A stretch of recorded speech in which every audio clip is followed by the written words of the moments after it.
After more than 2 years, the Butchertown, Phoenix Hill, and Nulu neighborhood plan is complete. As WLKY's Drew Gardner shows us, the plan used community input to help map out how to best connect these fast developing neighborhoods and make them primed for the future.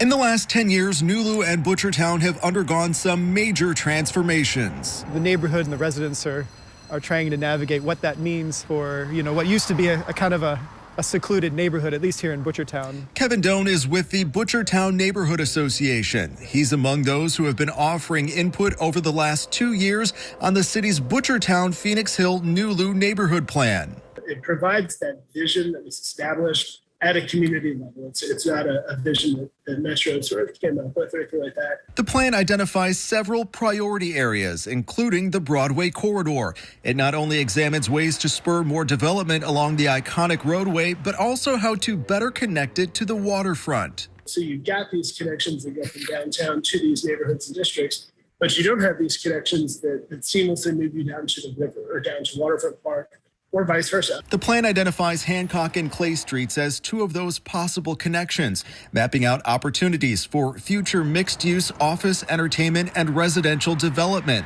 The so-called mixed-use spine would link Broadway with one of Butchertown's newest tenants, Lynn Family Stadium. The plan looks at ways to reconfigure streets around the stadium and beautify the many viaducts to create a stadium district that opens up to the already redeveloped waterfront. During community feedback, there was one thing that kept coming up time and time again as an untapped asset. That is Beargrass Creek. Waterways are huge, and I think we've got one right here that we could utilize, whether it's simply for in the way of cleaning it up for more canoe and hiking activity, or whether it's building a boardwalk or things like that. The plan calls for transforming the creek into a world-class greenway that would eventually connect to Cherokee Park and the Louisville Zoo.